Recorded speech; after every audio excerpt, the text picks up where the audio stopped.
नमस्कार साथियों। एक बार फिर से स्वागत है आपका गोलगुरु एकेडमी के इस डिजिटल प्लेटफॉर्म पे। देखिए, हम पढ़ रहे थे लेबर असिस्टेंट ज्योग्राफी तथा स्कूल व्याख्याता जो भूगोल है उसका एनसीईआरटी पार्ट, और स्कूली बच्चों के लिए ये इम्पोर्टेंट जो है अपनी सीरीज चल रही थी। साथ ही साथ थर्ड ग्रेड के लिए, एसआई के लिए तथा फर्स्ट ग्रेड के लिए, और स्पेशली थर्ड ग्रेड की यदि बात करूँ तो शैक्षिक परिदृश्य की आप लोगों के लिए क्लास आएगी। और डेली करंट अफेयर के लिए अपने यूट्यूब चैनल से ज़रूर जुड़ जाना भाई, वहाँ हमेशा के 10 क्वेश्चन आपको मिलते हैं। टेलीग्राम चैनल पे भी आपको मिलते हैं, तो यहाँ से भी आप देख सकते हैं। फिलहाल आज अपन पढ़ेंगे विश्व की जलवायु और जलवायु परिवर्तन के बारे में। देखिए, टॉपिक वाइज ले रहे, कक्षा 11 के जैसे यूनिट दे रखे हैं उसी यूनिट के हिसाब से अपन पूरा कवर कर रहे हैं। इस तरीके से अपन 11th और 12th की एनसीईआरटी किताबों को कवर करेंगे, और इनके बाद में यदि कोई फैक्ट बच जाएगा, इंपॉर्टेंट फैक्ट, तो वो आपको टेस्ट सीरीज में मिल जाएगा। मतलब इनमें से कुछ भी पीछे नहीं छोड़ेंगे। बहुत सारे अभ्यर्थी ऐसे हैं बोलते हैं कि लैब असिस्टेंट में सिलेक्शन जो फर्स्ट ग्रेड की तैयारी कर रहे हैं उन्हीं का होगा, तो उनके लिए मैं एक अलग से 10 मिनट का वीडियो लेकर आऊँगा। आपके सारे डाउट दूर हो जाएंगे कि किस प्रकार से जो है आप लैब असिस्टेंट आराम से फाइट कर सकते हैं। फिलहाल आज पढ़ेंगे विश्व की जलवायु और जलवायु परिवर्तन। आप तो ईमानदारी से पढ़ते रहे, जो क्लास यहाँ पे ली जाती है उसको कवर करें, और टेस्ट सीरीज अति शीघ्र आपको प्ले स्टोर से अपना ऐप जब डाउनलोड कर लोगे गोल गुरु एकेडमी, सभी एग्जाम के लिए टेस्ट सीरीज व्याख्या सहित आपको यहाँ पर उपलब्ध हो जाएगी। चैनल पर नए हैं तो जरूर जुड़ जाना। टेलीग्राम क्लास के शेड्यूल के लिए और बहुत इंपॉर्टेंट फैक्ट प्राप्त करने के लिए ज्वाइन कर लेना भाई। यदि पहले की क्लासें नहीं लिए तो बैक जाके देख लेना, प्ले लिस्ट में आपको मिल जाएगी। अब देखिए, जलवायु वर्गीकरण के उपगमन की बात करें कि किस आधार पर जो है जलवायु का वर्गीकरण किया गया है, तो बात करें आनुभाविक वर्गीकरण। अनुभव के आधार पर जो वर्गीकरण किया गया है आनुभाविक वर्गीकरण कहलाता है, और सर्वाधिक मान्य यही माना जाता है भाई। कोपेन ने भी आनुभाविक वर्गीकरण के आधार पर जलवायु का निर्धारण किया था, तो ये इंपॉर्टेंट हो जाता है। तो प्रेक्षित तापमान और वर्षण के आंकड़ों पर आधारित ये जो है अनुभव किया जाता है, और उसी आधार पर जलवायु का निर्धारण जो है विभाजन किया जाता है। जनिक वर्गीकरण मतलब जलवायु को उनके कारणों के आधार पर जब संगठित करते हैं तो वो जनिक वर्गीकरण होता है। अनुप्रयुक्त वर्गीकरण मतलब किसी विशेष उद्देश्य के लिए जो किया जाता है वो अनुप्रयुक्त वर्गीकरण कहलाता है। तो ये तो है भाई अनुभव और जनिक व अनुप्रयुक्त वर्गीकरण, मतलब जलवायु को किस प्रकार से अपन वर्गीकृत कर सकते हैं। अब देखो, कोपेन की जलवायु वर्गीकरण पद्धति। अपन टॉपिक वही ले रहे हैं जो आपके एनसीईआरटी में दे रखे हैं, टॉपिक वाइज उठा रहे हैं जो आपके एनसीईआरटी में बिल्कुल है, जैसे कि जैसे उनको सरल भाषा में आप लोगों के लिए प्रस्तुत किया जा रहा है। मैंने कहा ना, इनमें से कोई फैक्ट पीछे बचेगा, जैसे आनुभाविक वर्गीकरण को बहुत अच्छे से कि किसके आधार पर किया गया, तो उनको थोड़ा डिटेल में आपको टेस्ट सीरीज में डाल दिया जाएगा। फिलहाल जो आपका सिलेबस है ना, खासकर लेबर असिस्टेंट का, वो यही है, तो इतना ज़्यादा डीप में आपको नहीं जाना, रिसर्च नहीं करना है। कोपेन की जलवायु वर्गीकरण पद्धति व्लादिमीर कोपेन द्वारा विकसित जो है, सबसे पहली बात करें तो इन्होंने कौन सी पद्धति काम में ली, आनुभाविक पद्धति काम में ली, तो सबसे व्यापक उपयोग किया जाता है इनका। उन्होंने वनस्पति के वितरण और जलवायु के बीच घनिष्ठ संबंध दर्शाए भाई। मतलब कहा कि जिस प्रकार की जलवायु होती है उसी प्रकार की वनस्पति होती है, मतलब जलवायु और वनस्पति के बीच घनिष्ठ संबंध की बात की। मतलब जैसी जलवायु वैसी वनस्पति। जैसे उष्ण कटिबंधीय जलवायु है तो वहां पर अलग प्रकार की वनस्पति आपको देखने को मिलेगी, शीत कटिबंध जलवायु है तो वहां पर अलग प्रकार की वनस्पति देखने को मिलेगी, मतलब स्पष्ट संबंध की बात करी। तापमान और वर्षण के निश्चित मानों का चयन करते हुए उन्होंने वनस्पति से संबंध स्थापित किए। अब देखो, तापमान, वर्षण और वनस्पति का संबंध उन्होंने स्थापित किया था। ये वर्षा और तापमान के मध्यमान वार्षिक और मासिक आंकड़ों पर आधारित था भाई। आंकड़ों की यदि बात करें तो वार्षिक आंकड़ों पर भी आधारित था और मासिक आंकड़ों पर भी आधारित था। इसमें देखो सूत्र आता है, लेकिन वो फर्स्ट ग्रेड के लेवल का हो जाता है, यहाँ पर उसकी जरूरत है नहीं। सन 1918 जब पहला विश्व युद्ध खत्म हुआ था, उसी समय की बात है, ये जो है पद्धति विकसित होती है, आज भी बहुत इंपॉर्टेंट मानी जाती है। ठीक है भाई, आगे चलते हैं। अब देखो, कोपेन की यदि बात करें, थोड़ा जूम कर लेते हैं इनका।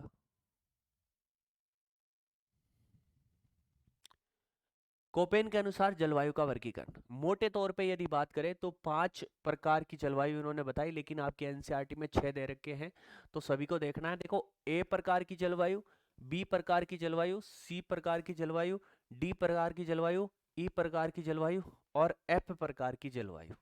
कैसे देखोगे? A4 आपको याद रखना है, उष्णकटिबंधीय जलवायु। कैसी?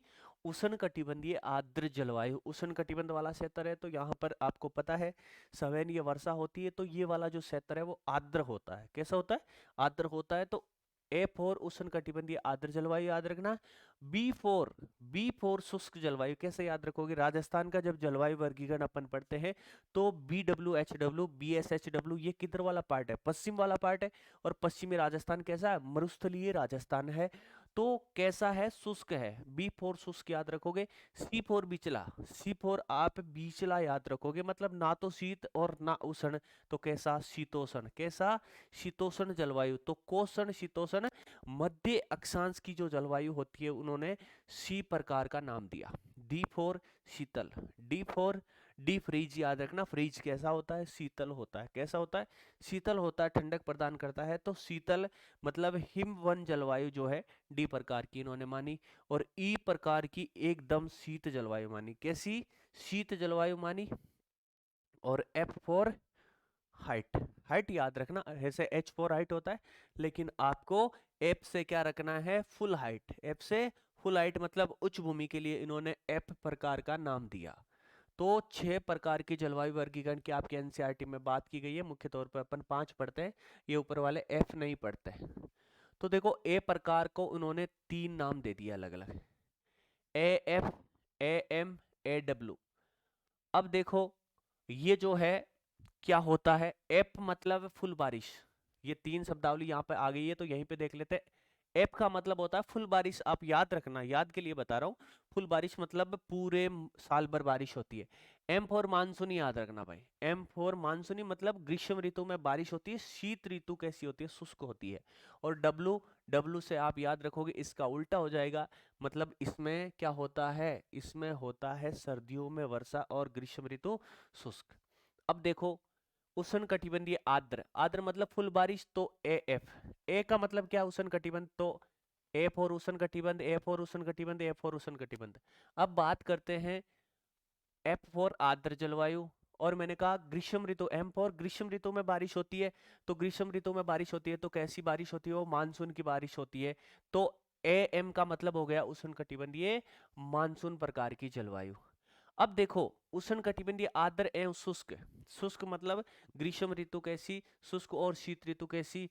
आर्द्र। मतलब AW प्रकार की। अब देख सकते हैं कोई जो है शुष्क ऋतु नहीं, मतलब AF में पूरे साल बारिश होती है, कोई भी जो है ऋतु शुष्क नहीं होती। अब देखो, AM मतलब मानसून होता है और लघु शुष्क ऋतु इसमें आपको देखने को मिलती है। जाड़े की शुष्क ऋतु इसमें AW में आपको देखने को मिलेगी। अब देखो B4। बी में क्या होता है? उष्ण कटिबंधीय स्टेपी। स्टेपी होती है, अपन राजस्थान की बात करें तो अर्ध शुष्क मरुस्थलीय प्रदेश के लिए अपन BSHW काम में लेते हैं ना, तो ठीक वैसे ही जो है स्टेपी प्रकार की जलवायु के लिए BSH काम में लेंगे। और मरुस्थल के लिए क्या काम में लेंगे? BWH मतलब उष्ण कटिबंधीय स्टेपी के लिए इन्होंने काम में लिया BSH। उपोष्ण कटिबंध मरुस्थल के लिए BWH। मध्य अक्षांशीय स्टेपी की बात करें तो इन्होंने काम में लिया BSK। क्या काम में लिया? BSK। मध्य अक्षांशीय मरुस्थल की जब बात आती है तो इन्होंने क्या काम में लिया? BWK। तो ये चारों भी आप याद रखना भाई। अब देखो, शीतोष्ण जो है मध्य अक्षांश की जलवायु के लिए इन्होंने सी जो है शब्दावली काम में ली। तो आर्द्र उष्ण कटिबंधीय, आर्द्र उपोष्ण कटिबंध के लिए इन्होंने क्या? CFA। इतना डीपली आपको नहीं पूछेंगे, यहां से सवाल पूछेंगे, लेकिन मेरा फर्ज है आपको थोड़ा डिटेल में बताना। तो देखो भाई, आर्द्र उपोष्ण कटिबंध कैसे देखोगे? उपोष्ण आया मतलब सी, उपोष्ण आया मतलब सी। ठीक है भाई। अब देखो, आपके F आया मतलब आर्द्र आ गया। क्या आ गया? आर्द्र आ गया। और ए जो है इन्होंने अलग शब्दावली के लिए यूज किया है, तो आर्द्र उपोष्ण कटिबंध के लिए जो है CFA याद रखना। और आप वैसे भी भूमध्य सागरीय जलवायु के लिए क्या पढ़ते हैं, CS पढ़ते हैं, CS प्रकार की जलवायु। तो यहाँ पर आपको ए से ज्यादा कंफ्यूज नहीं होना है। तो CS प्रकार की जलवायु मतलब भूमध्य सागरीय जलवायु के लिए इन्होंने क्या काम में लिया, CS काम में लिया। समुद्री पश्चिम तटीय बात करें तो मध्य अक्षांश में जो पश्चिमी तट है उनके लिए इन्होंने CFB काम में लिया। अब डी जो शीतल हिमवन जलवायु है, इसको इन्होंने दो प्रकार में बांटा, एक तो DF और एक DW। तो DF मतलब आर्द्र, F मतलब फुल बारिश तो आर्द्र महाद्वीपीय जलवायु, और DW मतलब उप उत्तर ध्रुवीय जलवायु प्रकार इन्होंने बताया। ई के लिए इन्होंने टुंड्रा और ध्रुवीय जो है जलवायु इन्होंने बताई। टुंड्रा के लिए इन्होंने ET काम में लिया। पूछा जा सकता है टुंड्रा के लिए कोपेन ने क्या शब्द काम में लिया या क्या टर्मोलॉजी काम में ली, तो ET। ध्रुवीय हिमटॉपी के लिए EF काम में ली और उच्च भूमि के लिए H काम में ली। तो यहां से पूछ सकते हैं क्योंकि ये शॉर्ट है, तो H से हिमाच्छादित उच्च भूमियां काम में ली, और EF मतलब सदैव कैसी यहाँ पर हिम जमी रहती है। कोपेन के अनुसार जलवायु के कौन से प्रकार में हमेशा क्या रहती है, आपको हिम जमी मिलेगी, तो EF। ET मतलब सही अर्थों में कोई ग्रीष्म ऋतु यहाँ पर नहीं होती। टुंड्रा जो जलवायु प्रदेश है यहाँ पर 2-3 महीने में हल्की सी बर्फ पिघलती है, बाकी यहाँ पर ग्रीष्म ऋतु नहीं होती। ठीक है भाई। ये जो है ये कोपेन के अनुसार जलवायु वर्गीकरण है। तो देखो मोटे तौर पे कितने 6 पढ़ लिए, 6 में इसमें 3 हो गए, इसमें 4 हो गए, इसमें 3 हो गए, इसमें 2, इसमें 2 और इसमें 1। ये इसके उप प्रकार हो गए भाई। अब चलते हैं आगे, तब तक मैं पानी पी लेता हूँ। एक बात देख लीजिए, कोपेन के 5 प्रमुख जलवायु समूह, छठा जो H है उसको अपन लेंगे क्योंकि एनसीईआरटी में दे रखा है। मुख्य तौर पे इन्होंने 5 बताए।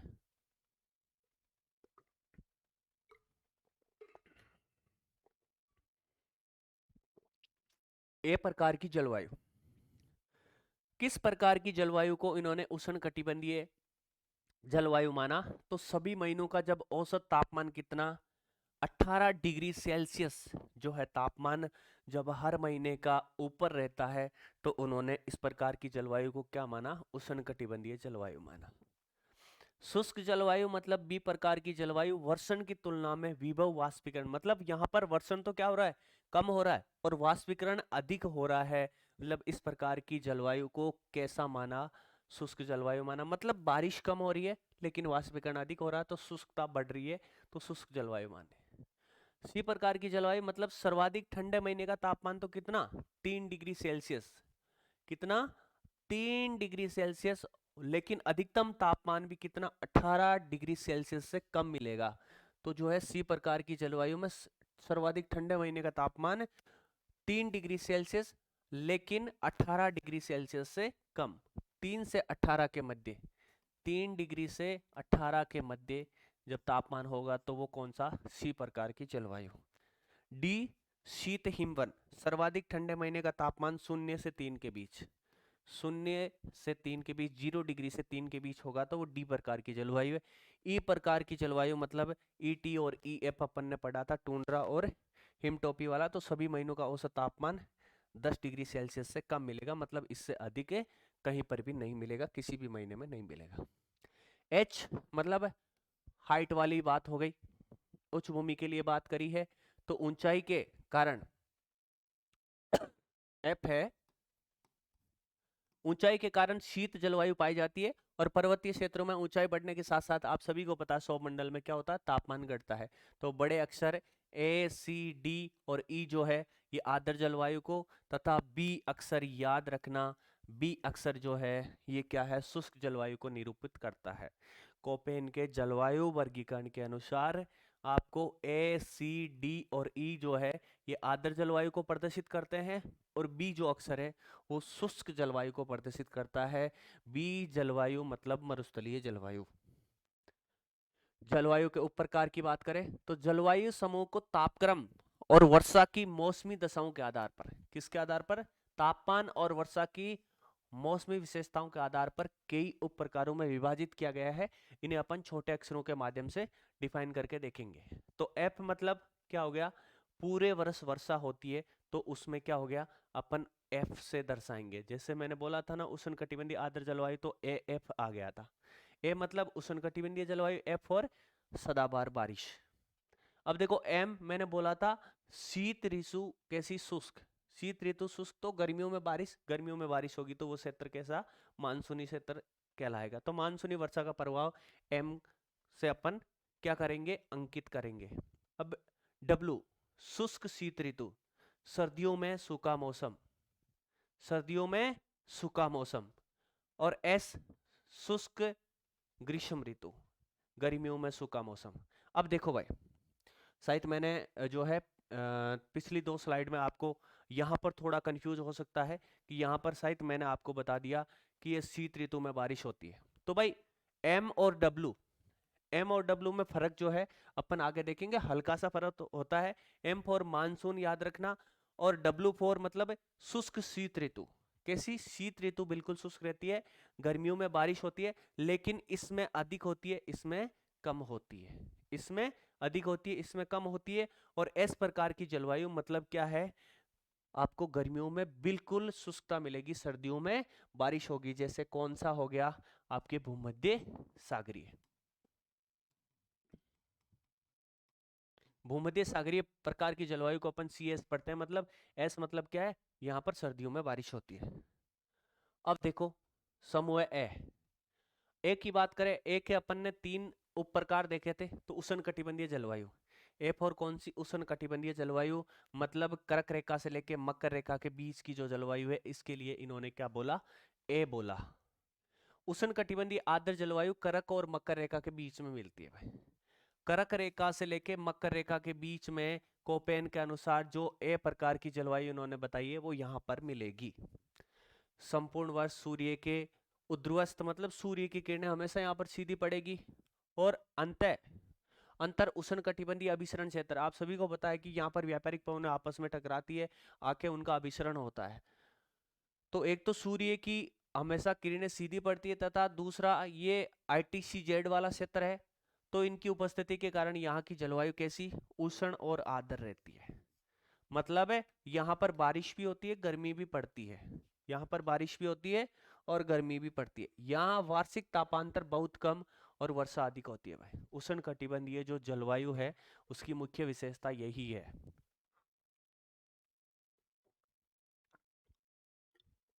कि यहाँ पर जो है तापांतर बहुत कम देखने को मिलेगा, क्योंकि 12 महीने जो है सूर्य की किरणें सीधी पड़ेगी, तो तापांतर बहुत कम देखने को मिलेगा और वर्षा अधिक होगी, क्योंकि यहाँ अभिसरण क्षेत्र है व्यापारिक पवनों का। इस समूह को 3 उप प्रकारों में अपन देख लेंगे भाई। तो शुरुआत में देखा था एएफ उष्ण कटिबंधीय आर्द्र जलवायु, मतलब कर्क रेखा और मकर रेखा के बीच का क्षेत्र जहां पर 12 महीने बारिश होती है, वो कौन सा कहलाता है, एएफ कहलाता है। मतलब कोई भी शुष्क ऋतु नहीं, यहाँ पर पूरे वर्ष क्या होती है, बारिश होती है। एएम की बात करें तो उष्ण कटिबंधीय मानसूनी क्षेत्र, उष्ण कटिबंधीय मानसूनी क्षेत्र, जैसे दक्षिणी पूर्वी एशिया की बात करें या दक्षिणी एशिया की बात करें तो मानसून होता है और लघु शुष्क ऋतु यहाँ पर मिलती है। मतलब मानसूनी क्षेत्र ये कहलाता है और शुष्क ऋतु बहुत छोटी होती है यहाँ पर।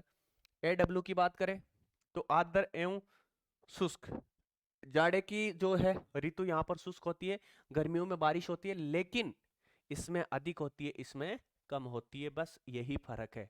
आगे अभी एम और डब्ल्यू देखेंगे, ये सूत्र के माध्यम से इनका जो फर्क है वो निकाला जाता है, इतना डीपली आपको जाना नहीं है। ए एम की बात करें तो उष्ण कटिबंधीय मानसूनी, और ए डब्ल्यू की बात करें तो यहाँ पर आर्द्र व शुष्क, स्पष्ट आर्द्र और शुष्क ऋतु आपको देखने को मिलती है। यहाँ पर देखो लघु शुष्क ऋतु देखने को मिलती है। उष्ण कटिबंधीय आर्द्र जलवायु, अब वापिस देख लेते हैं बहुत अच्छी तरीके से डीप में। मैंने कहा ना आपके एनसीईआरटी में जो कुछ भी दे रखा है उसको बहुत अच्छी तरीके से कवर करेंगे, कुछ भी पीछे नहीं छोड़ेंगे। तो देखो प्रमुख क्षेत्र की बात करें तो दक्षिणी अमेरिका का जो अमेजन बेसिन है, दक्षिणी अमेरिका की सबसे बड़ी नदी कौन सी है, अमेजन नदी है। तो दक्षिणी अमेरिका दक्षिणी अमेरिका का जो अमेजन बेसिन है वो वाला, पश्चिमी विषुवतीय अफ्रीका, मतलब अफ्रीका, अफ्रीका ये जो पार्ट है इसका पश्चिमी, मतलब विषुवत रेखा के आसपास का पश्चिमी जो इलाका है यहाँ पर इस प्रकार की जलवायु आपको देखने को मिलेगी, तथा दक्षिणी पूर्वी एशिया के जो द्वीप है वहां पर इस प्रकार की जलवायु देखने को मिलेगी। तो ये 3 क्षेत्र है आपके एनसीईआरटी के अकॉर्डिंग। दक्षिणी अमेरिका का अमेजन बेसिन में कौन सी एएफ प्रकार की जलवायु, पश्चिमी विषुवतीय अफ्रीका वाला क्षेत्र, और दक्षिणी पूर्वी एशिया के द्वीप, कौन, द्वीप। अब इसकी विशेषताओं की बात करें तो वर्ष के प्रत्येक माह में दोपहर के बाद गरज और बौछारें होती है, सवहनीय वर्षा होती है। यहाँ पर कौन सी वर्षा, सवहनीय वर्षा होती है हर दोपहर बाद। तापमान समान रूप से ऊंचा और वार्षिक तापांतर नगण्य रहता है, मतलब यहाँ पर सदा जो है तापमान ऊपर रहता है और तापांतर बहुत कम रहता है या नगण्य रहता है। तापमान अधिकतम लगभग तापमान जो है कितना रहता है 30 डिग्री सेल्सियस, और न्यूनतम कितना रहता है 20 डिग्री। तो 30 डिग्री से लेके 20 डिग्री के मध्य यहाँ का तापमान रहता है। वनस्पति बात करें तो सघन वितान यहाँ पर वनस्पति मिलती है, तथा व्यापक जैव विविधता वाला ये क्षेत्र है। उष्ण कटिबंधीय सदाहरित वन यहाँ पर मिलते हैं। सदाहरित का मतलब क्या है, अब देखो भाई जैव विविधता यहाँ पर अलग अलग प्रकार के जो है वृक्ष आपको देखने को मिलते हैं। तो मान लो कोई वृक्ष जो है साल में 2 महीने पत्तियां गिरा रहा है, लेकिन यहाँ पर खूब सारी जैव विविधता है। या बात करें इस क्षेत्र को क्या कहते हैं, पृथ्वी के फेफड़े अपन बोल सकते हैं। कर्क रेखा से लेके मकर रेखा के बीच का क्षेत्र, खासकर अमेजन बेसिन जो है इसको पृथ्वी के फेफड़े बोलते हैं। अमेजन में जो है वनस्पति है उसको बोलते हैं, जो वन है उसको बोलते हैं। लेकिन सदा हरित का मतलब क्या होता है, मान लो कोई जो है पेड़ पौधा साल में 1-2 महीने पत्तियां गिराता है, लेकिन अलग अलग प्रकार की वनस्पति यहाँ पे मिलती है, तो बाकी आपको हमेशा हरी दिखती है। तो झरने वाला दिखता नहीं है, तो हमेशा यहाँ पर सघन वितान और व्यापक जैव विविधता और सदा हरित वनस्पति देखने को मिलती है। उष्ण कटिबंधीय मानसून जलवायु मतलब एएम प्रकार की जलवायु। एएफ प्रकार की जलवायु आपने अभी देखी, अमेजन बेसिन, कौन सा, अमेजन बेसिन देख लिया, और पश्चिमी विषुवत रेखीय अफ्रीका वाला पार्ट आपने देखा था। पश्चिमी विषुवत रेखीय अफ्रीका वाला पार्ट आपने देखा था। और क्या देखा था, दक्षिणी पूर्वी एशिया के जो द्वीप है उनमें एएफ प्रकार की जलवायु आपको देखने को मिलती है। अब देखेंगे एएम प्रकार की जलवायु। भारतीय उपमहाद्वीप में, वेरी वेरी इंपॉर्टेंट, भारतीय उपमहाद्वीप में कौन सी कोपेन के अनुसार एएम प्रकार की जलवायु मतलब उष्ण कटिबंधीय मानसूनी प्रकार की जलवायु जो है भारतीय उपमहाद्वीप में देखने को मिलती है। दक्षिणी अमेरिका का जो उत्तर पूर्वी भाग है, मतलब ये जो दक्षिणी अमेरिका है, दक्षिणी अमेरिका का उत्तर पूर्वी वाला भाग है, यहाँ पर कौन सी प्रकार की जलवायु, एएम प्रकार की जलवायु देखने को मिलती है। और उत्तरी ऑस्ट्रेलिया, ये जो ऑस्ट्रेलिया वाला पार्ट है, ये उत्तरी ऑस्ट्रेलिया में इस प्रकार की जलवायु आपको देखने को मिलेगी। विशेषता की बात करें तो भारी वर्षा अधिकतर गर्मियों में होती है। अरे भाई जब मानसूनी प्रकार की जलवायु है तो वर्षा सर्दियों में तो होने से रही, गर्मियों में अधिक होती है। शीत ऋतु शुष्क होती है। मानसूनी पवनों का स्पष्ट प्रभाव यहाँ पर देखने को मिलता है। आगे चले, उष्ण कटिबंधीय आर्द्र व शुष्क जलवायु, एडब्ल्यू प्रकार की जलवायु। इसको बहुत अच्छी तरीके से देखोगे तो आपको एएम और एडब्ल्यू का फर्क स्पष्ट तौर पे नजर आ जाएगा।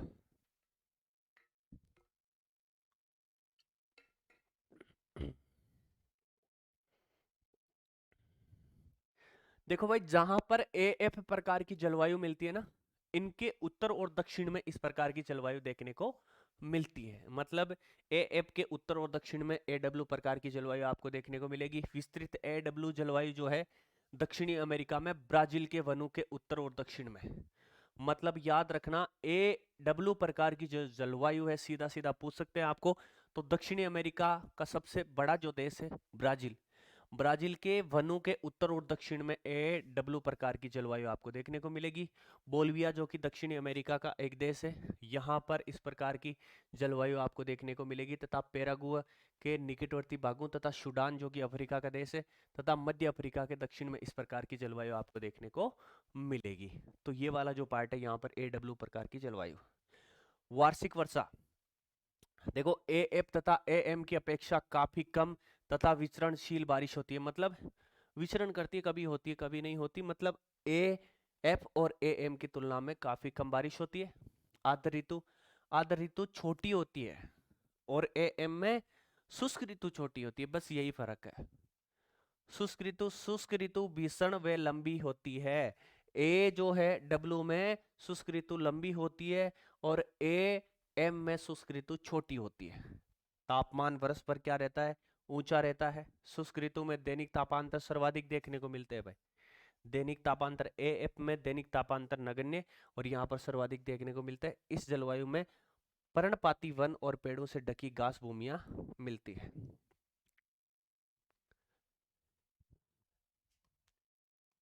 एएफ, एएम और एडब्ल्यू तीनों जो है कवर हो गई है भाई, तीनों कवर हो गई है। मतलब साल भर बारिश, यहां पर शुष्क ऋतु छोटी, शुष्क ऋतु छोटी,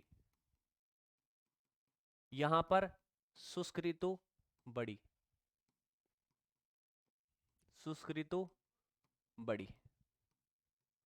ठीक है, अब देखते हैं समूह बी, शुष्क जलवायु। बी मतलब ये है, बी मतलब शुष्कता दर्शाने वाली जलवायु है। शुष्क जलवायु की विशेषता अत्यंत न्यून वर्षा, सभी को पता है जहां पर न्यून वर्षा होगी वहां पर शुष्क प्रकार की जलवायु देखने को मिलेगी। पादपों की वृद्धि के लिए पर्याप्त नहीं होती भाई, मतलब इतनी बारिश नहीं होती कि यहाँ पर पादप विकसित हो। ये जलवायु पृथ्वी के बहुत बड़े भाग पर मिलती है, आप सभी को पता है कि जो है ये बहुत बड़े भाग पर पृथ्वी के मिलती है। बहुत सारे मरुस्थल है पृथ्वी पर, तो 15 डिग्री से लेके 60 डिग्री अक्षांशों के मध्य दोनों तरफ, दोनों गोलार्धों में इस प्रकार की जो है आपको जलवायु देखने को मिलती है। तो याद रखना 15 से लेके 60 डिग्री, 15 डिग्री से लेके 60 डिग्री दोनों गोलार्धों में, दोनों गोलार्धों में इस प्रकार की जो है जलवायु देखने को मिलती है। 15 से 30 डिग्री, 15 से 30 डिग्री के निम्न अक्षांशों में ये उपोष्ण कटिबंधीय उच्च वायुदाब क्षेत्र में पाई जाती है, जहां तापमान का अवतलन और उत्क्रमण वर्षा नहीं होने देता। मतलब इस वाले पार्ट में तो भयंकर आपको मरुस्थल देखने को मिलेंगे 15 से 30। तो संसार में जो है अधिकतर मरुस्थल 15 डिग्री से लेके 30 डिग्री अक्षांशों के मध्य हमेशा महाद्वीपों के पश्चिमी किनारे पर देखने को मिलेंगे। शुष्क जलवायु का विभाजन। अब देखो विभाजन की बात करें तो एक आता बी एस और एक आता बी डब्ल्यू। आप देखते हो ना B S H W, B W H W, Rajasthan के संदर्भ में यदि बात करें तो देखो भाई बी एस में क्या होता है, मध्यम शुष्कता होती है और विरल घास भूमियां आपको देखने को मिलती है। बी डब्ल्यू में क्या है, अत्यधिक शुष्कता मिलती है और बहुत ही कम बारिश यहाँ पर देखने को मिलता है। मतलब क्या है, बी एस मतलब स्टेपी या अर्ध शुष्क प्रकार की जलवायु, बी डब्ल्यू मतलब एकदम मरुस्थलीय जलवायु। अब देखो निम्न अक्षांश और मध्य अक्षांश की बात करें तो निम्न अक्षांश 15 डिग्री से लेके 35 डिग्री अक्षांशों के मध्य, 15 डिग्री से लेके 35 डिग्री अक्षांशों या 30 डिग्री अक्षांशों के मध्य बी एस एच डब्ल्यू और B W H W. B S H की बात करें तो उपोष्ण कटिबंधीय स्टेपी प्रकार की जलवायु, और बी डब्ल्यू एच जो है उपोष्ण कटिबंधीय मरुस्थलीय जलवायु।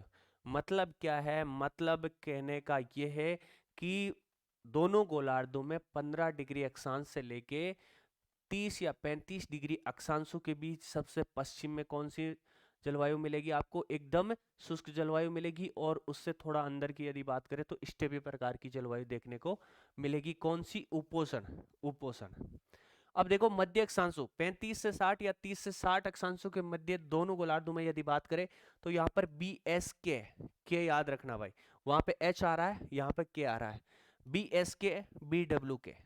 ये देखो बी एस के आ रहा है मतलब मध्य अक्षांशीय स्टेपी जलवायु, बी डब्ल्यू के मतलब मध्य अक्षांशीय मरुस्थलीय जलवायु। आपको पूछ सकते हैं कि बी डब्ल्यू एच क्या है, तो उष्ण कटिबंधीय मरुस्थलीय क्षेत्र है।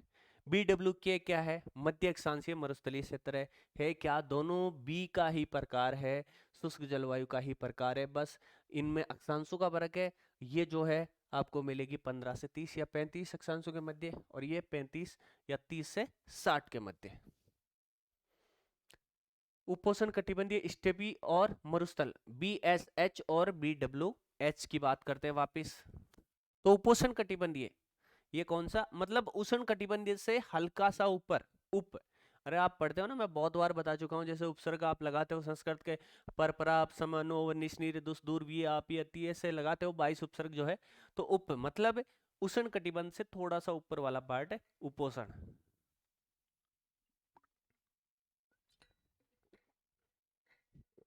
तो उपोष्ण कटिबंधीय स्टेपीय और मरुस्थलीय जलवायु में वर्षण और तापमान के लक्षण क्या होते हैं? एक समान होते हैं। एक समान कैसे? वर्षण भी कम होता है और यहाँ पर तापमान भी अधिक देखने को मिलता है। आर्द्र व शुष्क जलवायु के संक्रमण क्षेत्र में उपस्थित होने के कारण स्टेपी में मरुस्थल की अपेक्षा वर्षा थोड़ी ज्यादा होती है। अब है क्या भाई, ये जो स्टेपी प्रकार की जलवायु है, अर्ध शुष्क मरुस्थलीय क्षेत्र है, ये क्या है? संक्रमण क्षेत्र में मिलता है। कौन से संक्रमण क्षेत्र? जहां आर्द्र और शुष्कता का संक्रमण हो। जैसे अपन बात करें इधर, मान लो राजस्थान के संदर्भ में बात करें तो ये अरावली वाला पार्ट है और ये मरुस्थल है, तो ये बीच का संक्रमण क्षेत्र अरावली इसकी तुलना में क्या है? थोड़ा आर्द्र है। या राजस्थान के संदर्भ में बात करें तो उप आर्द्र क्षेत्र है। तो ये बीच का क्या है? संक्रमण क्षेत्र है। तो यहाँ पर क्या है? यहाँ पर स्टेपी जो है मरुस्थल की अपेक्षा थोड़ी ज्यादा बारिश प्राप्त करता है, या मतलब थोड़ा आर्द्र रहता है। वर्षा दोनों ही जलवायु में परिवर्तनशील होती है, मतलब इस क्षेत्र में क्या है? वर्षा हमेशा परिवर्तनशील मानी जाती है। मरुस्थलीय जलवायु की विशेषता की बात करें तो मेरे को लगता नहीं कि आपको अलग से बताना पड़ेगा, सभी ने बहुत अच्छी तरीके से ध्यान है कि मरुस्थलीय प्रकार की जलवायु की काई का विशेषता है, कोई बताने की जरूरत को नहीं। स्यों पहली बात तो है भाई, वर्षा का स्वरूप कायम है, वर्षा स्यों कम हुआ करे। मरुस्थलों में वर्षा थोड़ी किंतु गरज के साथ तीव्र और बौछारों के रूप में होती है, जो मृदा में नमी पैदा करने में अप्रभावी सिद्ध होती है। मतलब इतनी बारिश नहीं होती कि वो मृदा में नमी पैदा कर दे और अच्छी फसल अपन ले सके, ऐसी नहीं होती। तटीय विशेषता की बात करें तो ठंडी धाराओं के लगते तटीय मरुस्थलों में कोहरा एक आम बात है। और उच्च तापमान की बात करें तो ग्रीष्म ऋतु में अधिकतम तापमान बहुत ऊंचा होता है यहाँ पर। जैसे लीबिया के अल अजीजिया में 13 सितंबर 1922 को उच्चतम तापमान कितना? 58 डिग्री सेल्सियस दर्ज किया गया था। और अल अजीजिया जो है शायद मेरे हिसाब से अभी तक का सबसे गर्म क्षेत्र माना गया है। तो यहाँ पर 13 सितंबर 1922 को कितना? 58 डिग्री सेल्सियस जो है तापमान यहाँ पर दर्ज किया गया। मतलब मरुस्थलीय जलवायु की विशेषता क्या है? कम वर्षा, वर्षा कम, तटीय क्षेत्रों में जो है आपको कोहरा आम बात है, और अधिकतम तापमान, अधिकतम तापमान की इनकी विशेषता है। तापांतर, तापांतर भी कैसा मिलता है? अधिक मिलता है भाई। तापांतर भी क्या है? अधिक है। तो इस जलवायु में वार्षिक और दैनिक तापांतर भी अधिक मिलते हैं। आपको पूछा जा सकता है कि निम्न में से मरुस्थलीय जलवायु की विशेषता नहीं है, तो बताना नहीं है। मतलब पहली लाइन में आ गया कम वर्षा, दूसरे में आ गया अधिक तापमान, तीसरे में आ गया अधिक दैनिक और वार्षिक तापांतर, चौथा आ गया अधिक वर्षा। तो यदि आप अधिक अधिक आ रहा है तो कंफ्यूज हो जाओगे। आपने यदि बहुत अच्छी तरीके से पढ़ा है तो आसानी से जवाब दे दोगे कि मरुस्थल में कहीं पर भी अधिक वर्षा नहीं होती। यदि अधिक वर्षा हो रही है तो वो मरुस्थल काहे का है? नहीं है वो मरुस्थल। अब देखो सी, सी मतलब मध्य अक्षांशीय जलवायु की बात कर रहा है यहाँ पर कोपेन। तो कोषण शीतोषण, कोषण शीतोषण जलवायु जो है 30 डिग्री से लेके 50 डिग्री अक्षांशों के मध्य मुख्यतः महाद्वीपों के पूर्वी और पश्चिमी सीमांतों पर विस्तृत है भाई।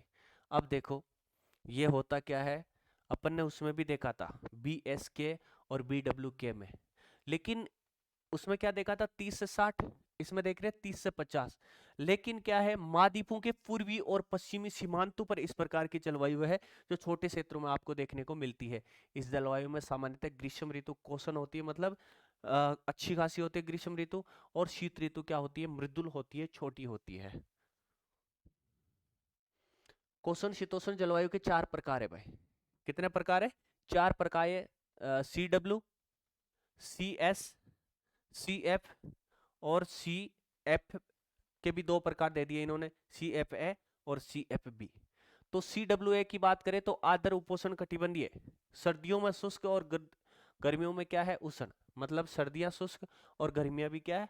उष्ण इस क्षेत्र में मिलेगी। भूमध्य सागरीय जलवायु की बात करें तो ये इंपॉर्टेंट है। आप जब 12th किताब पढ़ेंगे अपन लोग मिलके तो इसमें बहुत अच्छी तरीके से वापस दे रखा है। जलवायु वाला पार्ट बहुत अच्छी तरीके से दे रखा है, विश्व की जलवायु बहुत अच्छी तरीके से वहां पर दे रखी है मैप के माध्यम से। तो शुष्क ग्रीष्म जो है ऋतु यहाँ पर होती है, और वर्षा युक्त सर्दी होती है। ये कौन सी जलवायु? ये मध्य अक्षांशों की बात हो रही है, भूमध्य सागरीय जलवायु की बात है यहाँ पर हो रही है। CFA मतलब आर्द्र उपोष्ण कटिबंधीय, कौन सा क्षेत्र? जहां पर शुष्क ऋतु की अनुपस्थिति में छोटी शीत ऋतु होती है, शुष्क ऋतु की अनुपस्थिति होती है, और मृदु मतलब मरी हुई शीत ऋतु यहाँ पर होती है। CFB की बात करें तो कोई शुष्क ऋतु यहाँ पर नहीं होती, कोसन तथा शीतल ग्रीष्म ऋतु यहाँ पर होती है भाई। शुष्क ऋतु अलग से इसमें देखने को आपको नहीं मिलेगी। मुख्यतः बात करें तो समुद्री पश्चिमी तटीय क्षेत्र जो है वहां पर इस प्रकार की जलवायु देखने को मिलती है। तो थोड़ा अच्छे से रीड करोगे तो इसमें आपको कंफ्यूज दूर हो जाएगा। इतना याद रखना, C4 मध्य अक्षांश की बात हो रही है, मध्य अक्षांश की बात हो रही है यहाँ पर। आर्द्र उपोष्ण कटिबंधीय जलवायु CWA, वापस देख लेते हैं CWA को। आर्द्र उपोष्ण कटिबंधीय जलवायु जो है करक तथा मकर रेखा से ध्रुवों की ओर मुख्यतः भारत के उत्तरी मैदान और दक्षिणी चीन के आंतरिक मैदानों में मिलती है भाई। तो CWA प्रकार की जलवायु जो है, ये देखो भारत का जो गंगा का मैदान है ना, गंगा के मैदान में इस प्रकार की जलवायु आपको देखने को मिलेगी। साथ ही साथ तो दक्षिणी चीन का जो आंतरिक भाग है, जो चीन का दक्षिणी वाला पार्ट है, उसके आंतरिक भाग में CWA प्रकार की जलवायु आपको देखने को मिलेगी। ये जलवायु AW जलवायु जैसी होती है। AW जलवायु मतलब क्या है? AW मतलब क्या है? AM का मतलब अपन ने पढ़ा था मानसूनी, और इसमें पढ़ा था जो है ग्रीष्म ऋतु में बारिश होती है, शीत ऋतु शुष्क होती है, लेकिन मानसूनी जितने यहाँ पर बारिश नहीं होती। तो ये जलवायु AW जलवायु जैसी है। केवल इतना अपवाद है कि इसमें सर्दियों का तापमान कैसा होता है? कोसन होता है भाई। कैसा होता है? कोसन होता है। अरे कोसन का तो मतलब जाके आप देख ही सकते हो, इतने तो पर्यायवाची आपको आते ही होंगे। भूमध्य सागरीय जलवायु इंपॉर्टेंट है, छाप लेना। CS प्रकार की जलवायु, देखो भूमध्य सागरीय जलवायु जो है भूमध्य सागर के चारों ओर तथा उपोष्ण कटिबंध, आपको पूछ सकते हैं भूमध्य सागरीय जलवायु किन अक्षांशों के मध्य देखने को मिलती है? तो 30 से 45, या एनसीईआरटी के अकॉर्डिंग बात करें तो 30 से 40 डिग्री अक्षांशों के मध्य। कहां पर? दोनों गोलार्धों में। कौन सी जगह वो अपन देख लेंगे, लिमिटेड जगह है, 4-5 जगह है। तो 30 से 45 या 40 अक्षांशों के मध्य जो है महाद्वीपों के पश्चिमी तट के साथ साथ आपको देखने को मिलेगी। मतलब 30 से 45 या 40 डिग्री अक्षांशों के मध्य महाद्वीपों के पश्चिमी किनारे पर। मध्य कैलिफोर्निया यहाँ पर, मध्य कैलिफोर्निया उत्तरी अमेरिका के पश्चिमी तट पर। पश्चिमी तट तो आ ही गया ना, ये देखो यहाँ पर भूमध्य रेखा, भूमध्य रेखा से आप देखोगे तो यहाँ पर 30 से 45 अक्षांशों के मध्य की बात है। तो मध्य कैलिफोर्निया में कौन सी प्रकार की जलवायु? CS प्रकार की जलवायु। अब देखो मध्य चिली, दक्षिणी अमेरिका का ये चिली है, इस तरीके से है, लेकिन ये जो मध्य चिली वाला पार्ट है ना, यहाँ पर भी कौन सी प्रकार की जलवायु? CS प्रकार की जलवायु। ऑस्ट्रेलिया का तट, ये ऑस्ट्रेलिया है, तो ये ऑस्ट्रेलिया के इधर पर्थ वाला पार्ट, ये जो है एडिलेट वाला पार्ट, यहाँ पर जो है कौन से प्रकार की जलवायु? CS प्रकार की जलवायु। और देखो ये कौन सा है? यहाँ पर केप टाउन जो है दक्षिणी अफ्रीका, दक्षिणी अफ्रीका के दक्षिणी पश्चिमी पार्ट में, दक्षिणी पश्चिमी पार्ट में भी कौन से प्रकार की जलवायु देखने को मिलती है? ये आपको भूमध्य सागरीय जलवायु देखने को मिलती है। ये आप देख सकते हैं यहाँ से लेके यहाँ तक भूमध्य सागर के चारों ओर यूरोप, और ये एशिया का थोड़ा बहुत पार्ट, और अफ्रीका के उत्तरी वाले किनारे में यहाँ पर भी कौन से प्रकार की जलवायु देखने को मिलती है? तो यहाँ पर भूमध्य सागरीय जलवायु देखने को मिलती है। ये सारी चीजें निश्चित रूप से आपके कवर हुई होगी। एक बार वापस देख लेते हैं, क्या देखोगे? ये है कौन सा? मध्य कैलिफोर्निया। कौन सा है? ये कौन सा है? मध्य चिली है। ये कौन सा है? ऑस्ट्रेलिया के तट है। ये आपको पता ही चल गया, भूमध्य सागर के चारों ओर का क्षेत्र। और ये कौन सा हो गया? ये दक्षिणी अफ्रीका का दक्षिणी पश्चिमी पार्ट। तो यहाँ पर इस प्रकार की जलवायु देखने को मिलती है। भूमध्य सागरीय जलवायु की विशेषता क्या है भाई? सबसे अच्छी विशेषता तो ये है जो एग्जाम में पूछा जाता है, यहाँ पर खट्टे फलों की कृषि की जाती है। कौन से फलों की? खट्टे फलों की कृषि की जाती है भाई, ये याद रखना सबसे अच्छी बात। तो खट्टे फलों की कृषि की जाती है, खट्टे फलों की खेती यहाँ पर की जाती है, ये सबसे अच्छी विशेषता है। ग्रीष्म ऋतु कैसी होती है? उष्ण व शुष्क गर्मियां होती है, मतलब यहाँ पर सर्दियों में बारिश होती है। औसत जो है मासिक तापमान कितना होता है? 25 डिग्री सेल्सियस होता है। शीत ऋतु जो होती है मृदु होती है और वर्षा युक्त होती है। वर्षा युक्त होती है, ये इंपॉर्टेंट है। और सर्दियों में तापमान कितना 10 डिग्री सेल्सियस से भी कम रहता है। वार्षिक वर्षा की बात करें तो 35 से 90 सेंटीमीटर के बीच यहाँ पर वार्षिक वर्षा होती है। ये क्षेत्र ग्रीष्म ऋतु में उपोष्ण कटिबंधीय उच्च वायुदाब तथा शीत ऋतु में पछुआ पवनों के प्रभाव में आ जाता है। कौन सा क्षेत्र? भूमध्य सागरीय जो है जलवायु क्षेत्र। तो आपको यहां से किस प्रकार का सवाल पूछा है? आज तक तो यहां से यही सवाल पूछा गया है कि निम्न में से कौन सी जगह भूमध्य सागरीय प्रकार की जलवायु देखने को मिलती है। तो आपको याद रखना है मध्य कैलिफोर्निया, मध्य चिली, जो है ऑस्ट्रेलिया का दक्षिणी और कौन सा पश्चिमी पार्ट, जैसे खासकर बात करें एडिलेड और पर्थ वाला पार्ट, और दक्षिणी अफ्रीका का कौन सा पार्ट? दक्षिणी पश्चिमी पार्ट। और भूमध्य सागर के चारों ओर का क्षेत्र यूरोप, एशिया और उत्तरी अफ्रीका वाला पार्ट। आर्द्र उपोष्ण कटिबंधीय जलवायु CFA प्रकार की जलवायु, इसको भी देख लेते हैं। ये देखो जो है महाद्वीपों के पूर्वी भागों में मिलती है भाई, महाद्वीपों के पूर्वी भागों में मिलती है। और इस प्रदेश में वायु राशियां प्राय अस्थिर रहती है और पूरे वर्ष वर्षा करती है भाई। इस प्रकार की जलवायु कहाँ कहाँ पर? पूर्वी संयुक्त राज्य अमेरिका, पूर्वी जो संयुक्त राज्य अमेरिका है ये वाला पार्ट, पूर्वी संयुक्त राज्य अमेरिका, दक्षिणी व दक्षिणी तथा पूर्वी चीन, ये दक्षिणी तथा पूर्वी चीन इस वाले पार्ट में।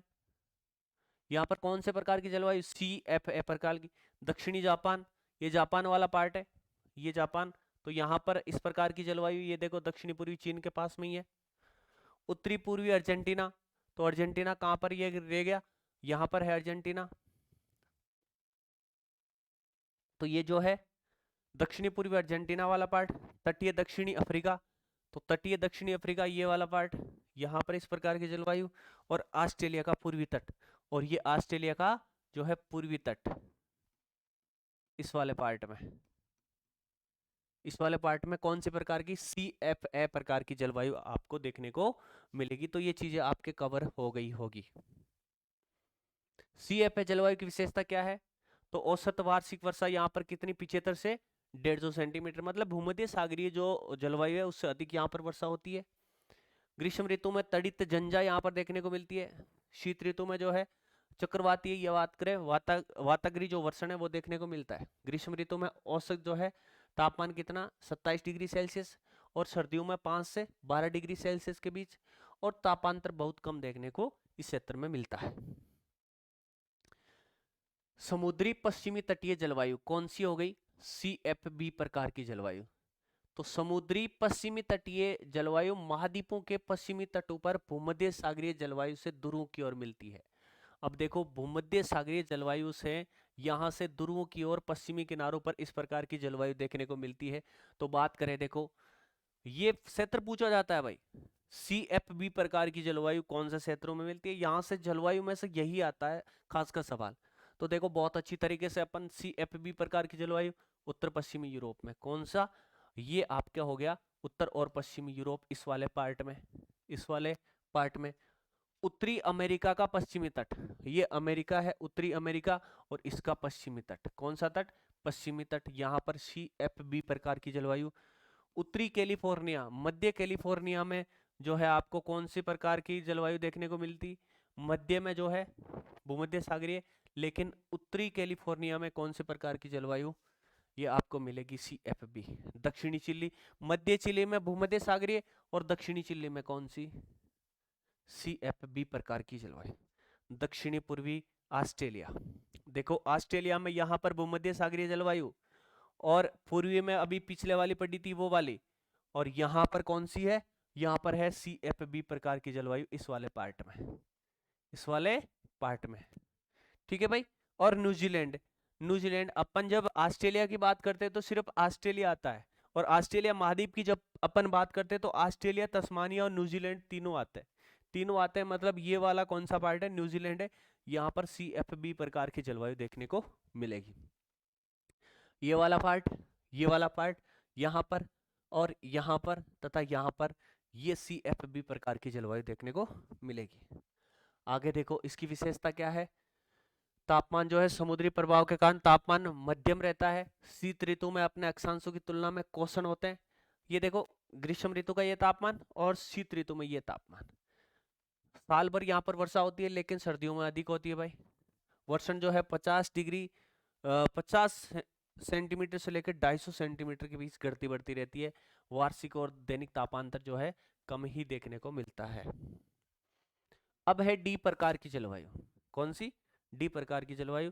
निश्चित रूप से यदि आपको अच्छी लगे और समझ में आए तो कमेंट करके और लाइक करके जरूर बताना कि सर हाँ हमें समझ में आ रहा है। यदि समझ में नहीं आ रहा तो वैसे बता देना, पर कमेंट जरूर करना। ये एनसीईआरटी है, सीधा आपके समझ में आएगी नहीं। जितना सरल हो सकता है सरल तरीके से प्रस्तुत किया है मैंने आप लोगों के लिए।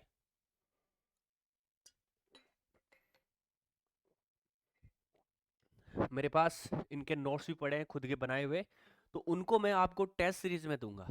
ये क्या है, आपके सिलेबस में एनसीईआरटी दे रखी है, पूरी की पूरी एनसीईआरटी जैसे टॉपिक है ना वैसे दे रखी है, तो अपनी प्राथमिकता क्या बनती है? एनसीईआरटी को पढ़ना, जहां से 95% चांस रहता है सवाल बनने के। 95% सवाल कहां से बनेंगे? एनसीईआरटी से बनेगा। 5% बाय द वे मान लो ये जलवायु क्षेत्र से जो है कोई ऐसा सवाल बना दे, तो मेरे नोट से जो थोड़े की डीपली है फर्स्ट ग्रेड के हिसाब से मैंने बनाए थे, तो वहां से आपको सवाल मैं दे दूंगा। एनसीईआरटी के अलावा भी यदि कोई मैटर आएगा तो व्याख्या सही दूंगा जिसमें आपको अच्छे से समझ में आ जाएगा। अब देखो डी प्रकार की, मतलब शीत है, मतलब शीत हिम और वन जलवायु। शीत हिम वन जलवायु उत्तरी गोलार्ध में 40 से 70 डिग्री अक्षांशों के बीच यूरोप, एशिया और उत्तरी अमेरिका के विस्तृत महाद्वीपीय क्षेत्रों में मिलती है। मतलब है उत्तरी गोलार्ध में 40 डिग्री से लेकर 70 डिग्री अक्षांशों के बीच यूरोप, एशिया और उत्तरी अमेरिका तीनों महाद्वीपों में विस्तृत रूप से देखने को मिलती है। मतलब हिमाच्छादित जो क्षेत्र है वहां पर इस प्रकार की जलवायु देखने को मिलती है। उच्च अक्षांशों में सर्दी की उग्रता अधिक मुखर होती है, आप सभी को पता है। अब देखो अक्षांश 40 से 70 आ गए तो आप सभी को पता है कैसा क्षेत्र है, ठंडा क्षेत्र है। जैसे जैसे भूमध्य रेखा से ऊपर की ओर जाएंगे, मतलब अक्षांश बढ़ते जाएंगे, गर्मी घटती जाएगी। शीत हिम वन जलवायु के दो प्रकार है, एक तो डीएफ और दूसरा है डीडब्ल्यू। देख लेते हैं, हल्का सा फर्क है और यहीं से एग्जाम में पूछा जाता है।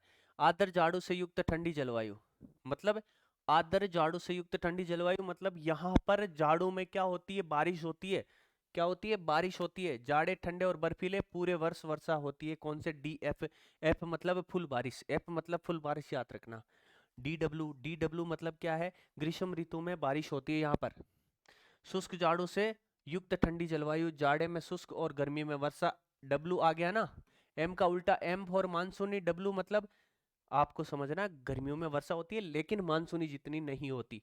तो जाड़ा शुष्क रहता है, गर्मियों में वर्षा होती है डी डब्ल्यू में।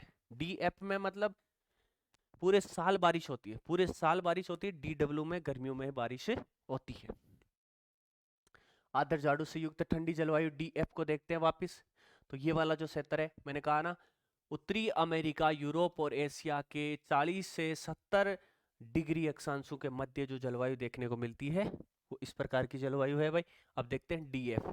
सीधी सी बात है, इस वाले क्षेत्र में जब साल भर बारिश होती है तो वो डीएफ प्रकार की जलवायु होती है। समुद्री पश्चिमी तटीय जलवायु और मध्य अक्षांशीय स्टेपी जलवायु ध्रुवों की ओर ये मिलती है। विशेषता क्या है? सभी को पता है, जाड़े ठंडे और बर्फीले होते हैं। जाड़े ठंडे और बर्फीले। तुषार मुक्त ऋतु छोटी होती है, मतलब तुषार कर अपन ने देखा ना, हल्की हल्की बर्फ की बारिश। ऐसे छत्ता लिए हुए एक आदमी खड़ा था और बर्फ ही बर्फ गिर रहे थे। मतलब ऐसी कम ऋतु होती है जिसमें वैसी बर्फ नहीं गिरे। वार्षिक तापांतर अधिक होता है। मौसमी परिवर्तन आकस्मिक और अल्पकालिक होता है। ध्रुवों की ओर सर्दियां अधिक उग्र होती जाती है। अब देखो डीडब्ल्यू। शुष्क जाड़ों से युक्त ठंडी जलवायु मुख्यतः उत्तरी पूर्वी एशिया में मिलती है भाई। उत्तरी पूर्वी एशिया जो है वहां पर इस प्रकार की जलवायु देखने को मिलती है। जाड़ों में प्रति चक्रवात का स्पष्ट विकास और ग्रीष्म ऋतु में उसका कमजोर पड़ना इस क्षेत्र में पवनों के प्रत्यावर्तन की मानसून जैसी दशाएं उत्पन्न करते हैं। ग्रीष्म तापमान ध्रुवों की ओर, गर्मियों में तापमान कम होते हैं और शीत तापमान, जाड़ों में तापमान अत्यधिक कम देखने को मिलते हैं। वार्षिक वर्षा कम होती है टीडब्ल्यू में। कुछ स्थान तो ऐसे भी है जहां वर्ष के 7 महीने तक तापमान हिमांक बिंदु से कम रहता है। अरे जब 40 डिग्री से 70 डिग्री अक्षांशों के मध्य की बात हो रही है तो वहां पर लगभग हिमांक बिंदु ही आपको देखने को मिलेगा। ई प्रकार की जलवायु, ध्रुवीय जलवायु, ध्रुवीय जलवायु 70 डिग्री अक्षांशों से परे ध्रुव की ओर मिलती है। ये पृथ्वी की सबसे ठंडी जलवायु भाई, पृथ्वी की सबसे ठंडी जलवायु है ईटी और ईएफ। ये टुंड्रा जलवायु है, सिर्फ आपको उत्तरी गोलार्ध में ही देखने को मिलेगी। छोटी वनस्पति और स्थायी तुषार मतलब बर्फ पड़ता रहेगा। ईएफ मतलब हिमटॉपी जलवायु, सदैव हिमाच्छादित और अत्यधिक शीत वाला ये क्षेत्र जो है ये आपको देखने को मिलेगा। टुंड्रा जलवायु, टुंड्रा जलवायु का नाम काई लाइकेन और पुष्पी पादप, काई लाइकेन और पुष्पी जो है ये क्या है, घास है भाई, काई लाइकेन और पुष्पी पादप जैसे छोटी वनस्पति प्रकारों के आधार पर रखा गया है। किसका नाम, टुंड्रा का नाम। स्थायी तुषार प्रदेश है, अधोभूमि स्थायी रूप से जमी रहती है और लघु वर्धन काल यहाँ पर देखने को मिलता है। जलाकांतरी छोटी वनस्पति का पोषण करता है। हिमटॉपी जलवायु ईएफ प्रकार की जलवायु। हिमटॉप जलवायु ग्रीनलैंड है, जो कि आपको उत्तरी अमेरिका और यूरोप के मध्य देखने को मिलता है। विश्व का सबसे बड़ा द्वीप जो है क्या नाम है, ग्रीनलैंड। ग्रीनलैंड और अंटार्कटिका के आंतरिक भागों में यहाँ पर ये जलवायु देखने को मिलती है। कौन सी जलवायु, ईएफ प्रकार की जलवायु। अंटार्कटिका सबसे दक्षिण में है। गर्मियों में भी तापमान हिमांक से नीचे रहता है, गर्मियां होती नहीं है यहाँ पर। न्यून वर्षा, इस क्षेत्र में वर्षा थोड़ी मात्रा में होती है। तुषार और हिम एकत्रित होती जाती है। हमेशा बढ़ता दबाव हिम परतों को विकृत कर देता है। हिम परतों के टुकड़े आर्कटिक और अंटार्कटिक जल में तैरने लगते हैं। एच प्रकार उच्च भूमि जलवायु। अब देखो इसमें भी क्या ऊंचाई के अनुसार, जैसे आप बात करोगे हिमालय में आप जाओगे ना तो आपको एच प्रकार की जलवायु देखने को मिलेगी। सबसे पहले यदि बात करो आप शिवालिक पे जाओगे तो आपको उष्ण प्रकार की जलवायु, उसके बाद उपोष्ण, फिर और ऊपर जाओगे तो शीतोष्ण, फिर और ऊपर तो एल्पाइन, उसके बाद हिम क्षेत्र आपको देखने को मिलेगा। मतलब उच्च भूमि जलवायु भौम्य आकृति या भौम आकृति द्वारा नियंत्रित होती है। ऊंचे पर्वतों में थोड़ी थोड़ी दूरियों पर मध्यमान तापमान में भारी परिवर्तन या गिरावट आपको देखने को मिलती है। उच्च भूमि में वर्षण के प्रकार और उनकी गहनता में स्थानिक अंतर पाए जाते हैं। पर्वतीय वातावरण में ऊंचाई के साथ जलवायु प्रदेशों के स्तरित ऊर्ध्वाधर कटिबंध पाए जाते हैं। अब देखो जलवायु परिवर्तन एक सतत प्रक्रिया, ये अपन कल देखेंगे। आज के लिए इस जो क्लास में इतना ही पढ़ेंगे। निश्चित तौर पे आपको बहुत अच्छी तरीके से विश्व की जलवायु जो है समझ में आई होगी, खासकर कोपेन की आनुभाविक वर्गीकरण जो कोपेन का अपन ने पढ़ा था। कोपेन ने मुख्यतः जो ABCDE जो प्रकार की जलवायु बताई, कई अपन F भी पढ़ते हैं और उच्च भूमि के लिए H भी उन्होंने नाम दिया। तो सारी जलवायु अपन ने बहुत अच्छी तरीके से डिफाइन करके देखा है। निश्चित तौर पर आपको समझ में आया होगा। YouTube चैनल से जुड़े रहे, अपने यार दोस्तों तक शेयर जरूर करना है भाई क्लास को, ताकि उनको भी पता चले कि इस प्रकार की क्लासें यहाँ पर होती है। फिलहाल आज के लिए इतना ही। जय हिंद, जय भारत।